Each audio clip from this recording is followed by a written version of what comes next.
ఇప్పుడు నేను ఇది చెప్తే మిగతా వాళ్ళందరూ ఫీల్ అవుతారేమో గానీ పక్కన ఉంది ఎవరనుకుంటున్నారా, మా కజిన్ బ్రదర్ హరన్న. అందరూ బాగా చూసుకుంటారు, అందులో హరన్న కొంచెం ఒక మెట్టు ఎక్కువ అనమాట. ఫ్రెండ్స్ సీమంతం అయిపోయిన తర్వాత మా అన్నయ్య ఇంటికి వచ్చేసా. అంటే ఏంటంటే మా వదిన ఆన్లైన్ బిజినెస్ స్టార్ట్ చేసింది అనమాట. సో తనకి సపోర్ట్ చేద్దామని చెప్పేసి 4 రీల్స్ ఏవో షూట్ చేసుకున్నాం. వదిన మరదలం ఇద్దరం పనిలో ఉన్నామని చెప్పేసి మా అన్నయ్య వండేశాడు. మా అన్న ఆఫీస్కి వెళ్తూ ఆయన తింటూ మాకు కూడా పెట్టేశాడు అనమాట. మా సోకులు పిచ్చిలో పడి మేవాడ తినడం మానేస్తాము అని. మా అన్న కారం అంటే పిచ్చి అనమాట. ఎంతైనా పిసుక్కొని తినేస్తాం. అంత కారం మా వదిన తినలేదు. మళ్ళీ మిరపకాయ పచ్చడి పాలకూర పప్పు చేశాడు. అబ్బా పట్టకుండా తిన్నా నేనైతే. నేనేం చెప్పాలనుకున్నా అంటే అమ్మాయిలకి బిఫోర్ మ్యారేజ్ నాన్న ఎలా చూసుకుంటాడో ఆఫ్టర్ మ్యారేజ్ హస్బెండ్ కూడా అంతే ఇదిగా చూసుకునే వాళ్ళు రావాలి. తను ఏం చేయాలి అనుకున్నా కూడా సపోర్ట్ చేయాలి. ఓకే చేసుకొని ఇష్టం అనే వదిలేయకుండా అన్ని పనుల్లోనూ హెల్ప్ చేస్తాడు మా అన్న అయితే. అలాంటి హస్బెండ్స్ దొరికిన అమ్మాయిలందరూ అదృష్టవంతులబ్బా.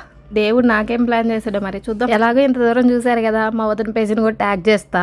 నన్ను సపోర్ట్ చేసినట్టే మా వదిన్ని కూడా కొంచెం ఫాలో చేసి తన బిజినెస్ ని సపోర్ట్ చేయండి అబ్బా. తన దగ్గర జ్యువెలరీ, శారీస్, డ్రెస్సెస్ అన్నీ ఉంటాయి. డ్రెస్ కలెక్షన్ ఏదైనా నచ్చితే మాత్రం వాళ్ళ పేజ్కి మెసేజ్ చేయండి. ఓకేనా, బాయ్ బాయ్.